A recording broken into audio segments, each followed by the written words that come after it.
Hello, this is Ian Noel Camelotis for ZacksTV.com, and I'm here at the Donald E. Stevens Convention Center for Anime Midwest.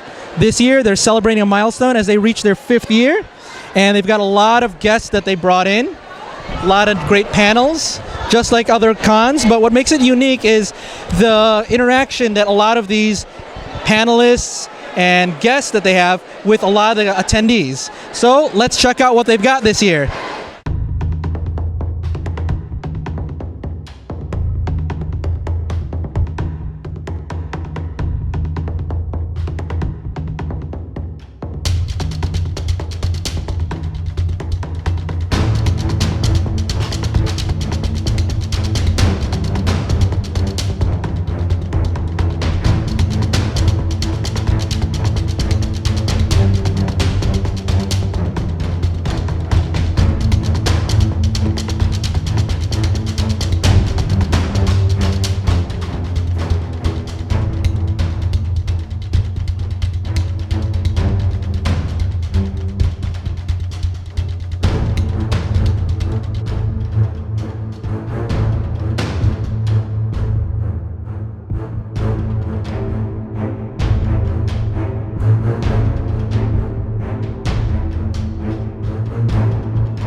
This year, things really stood out for Anime Midwest. A lot of the guests, from voice actor and DJ Greg Ayers. Anyway, I'm super excited to be here. I was at Anime Midwest before, and there are a lot of shows in Chicago, but this is the only one I'm willing to come to because you guys are awesome, and we're gonna have a great time. Voice actor Spike Spencer. Anime Midwest, I am among you. Chuck Huber. I would say something, but then I'd have to reach through whatever device you're looking at me on and punch you in the face with my anger. DC Douglas. Suck it, Twitter! Alright, and hang on, this is by the way how we make movies. That wasn't very nice. And Channel Awesome members Louis Linkara Lovehog, The Last Angry Geek Brian Heinz, and Mr. Zabub Malcolm Ray. Actually, this is actually comic book related questions, so I'll read. You've missed the other panel. I'm sorry, I had to wait in line for Team 4 Star. So go. What's it called, man? So yeah, go to the more popular people. This was only a small sample of the myriad of voice acting, musical, and web celebrity guests that attended Anime Midwest this year. Greetings from the year 3000. What's going to happen is we're going to pull 50 people up on stage and we're going to auction them off to you. What you're buying is you're buying 30 minutes of their time, preferably at the formal ball, but if they can't or you can't attend the formal ball, you can either go to the rave or you can go to a panel with each other. Or you can sit in the front lobby. Yeah, whatever you do. Hang out, make friends. They're going to spend 30 minutes of their time with you. The date auction raised over $1,000, with some of the proceeds going to St. Jude's Children's Hospital, while still helping create new friendships at the con itself. This year's Maid Cafe sold out every time slot and were featured all over the convention. from Dante's date auction. For anybody who's been to the Maid Cafe already, I already know you had one maid and possibly a butler. But if you buy us, you get 2 butlers and you get 3 maids. To dance performances throughout the con.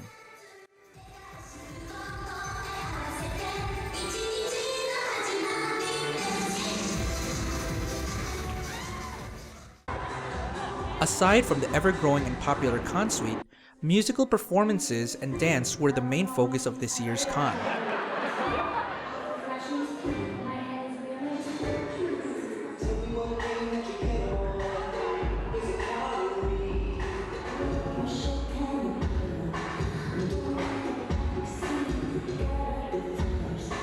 Starting with musical performances, Anime Midwest seems to continue to grab more and more entertaining musical groups. Returning again this year were the popular V is for Villains and Steam-Powered Giraffe.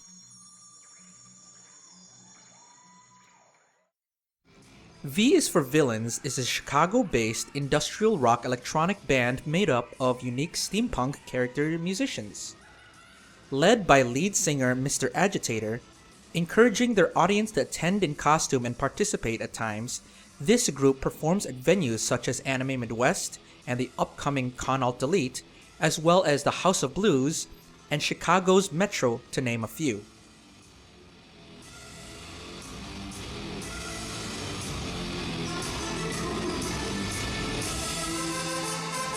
Oh, looks like your team agitator. In that case, In this performance of Steam-Powered Giraffe, please take a moment to locate the nearest exit. It may not be the door through which you entered the ballroom. Beginning back in 2008 in San Diego, David Michael Bennett and his sister Isabella Bunny Bennett and their longtime friend Samuel Luke brought to life a steampunk-based act involving mime, sketches, improv comedy, and original music from different genres in order to create a unique experience for their audience.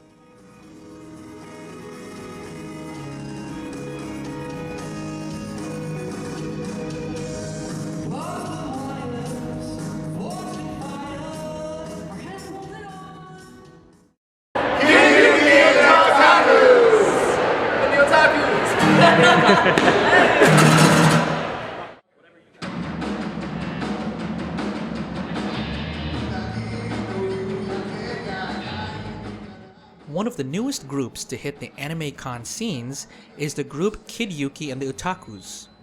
Formed by musicians who are fans of anime and video game music, they performed their first con concert at Con Alt Delete back in 2014. At Anime Midwest 2015, they performed to a huge audience who enjoyed hearing their favorite anime and video game theme songs live. And what brought you guys all together to put your talents for music, especially for anime music and video games? You know, it kind of happened randomly. So 2 years ago here, actually, I saw the Pillowcases like play live, and I was like, wow, like white people can play like anime music and sing in Japanese. That was just kind of like the thing that just like, so I started like picking up some stuff on acoustic, and then David and Kyle joined me, and we had this like acoustic trio. And then I met Oni through the ASEN group, and like he was like looking for other musicians, and then he knew Clash, and then like Amaya just kind of like ran up to me randomly, like say, hey, like I can sing a little bit if you need a singer, and just it just kind of happened out of nowhere, just very, very naturally, very organically. Are there any songs that you're looking to get added to your repertoire that you guys want to start working on for future cons at all? Anything specific? Oh boy, probably a few. I don't know. What are some of the big ones? What's that? Oh yeah, Full Metal Alchemist. I mean, it's less. I think it's less at this point specific songs, but more just like anime that we want to cover. So like you know, kind of cover our bases. So we definitely need something from Full Metal Alchemist. That would be really good. Yeah, certainly. Yeah, probably. Yeah, some from Brotherhood, definitely. I don't know. Maybe some from Code Geass would be nice. Maybe something from Madoka. We have a Naruto song. We have a DBZ song. We should probably pick up something from Bleach and maybe One Piece at some point. Kill la Kill would be good. But yeah, Ghost in the Shell. Yeah, some like maybe a few more video game songs to just like we haven't figured out specific songs yet, but like we just like kind of need to cover those bases to like I don't know get as many people to enjoy our show as possible. That's kind of the goal of this whole thing. We would love to be at Dice Show, so if the people and powers that be see this, please take us. I'm from Wisconsin, so Dice Show. We're really good. Yeah. They are. Their concert was awesome. Dancing was a major part of the festivities this year, not only at the rave and opening ceremonies, but throughout the con itself. K-pop landed at Anime Midwest 2015 with Nippon Academy Media Group and their founder Jonathan Barfeld hosting their first K-battle at Anime Midwest. Yeah, actually, K-Battle for Anime Midwest was actually K-Battle 2.0. Back at Anime Central, we tried to do it, ran into a couple of problems, weren't able to actually put the event on, but luckily everybody came back. We had a really good time. Had, I believe, 7 performances, 2 groups, and then 5 individual performances. Really nice crowd. It was really fun to do to finally be able to put that whole event together. We had been working on it for a long time. Had a lot of people come out, and it was really fun. It was a great thing to do. The K-pop craze took to the streets. Okay, well, really, the dealer room, where everyone got into the craze.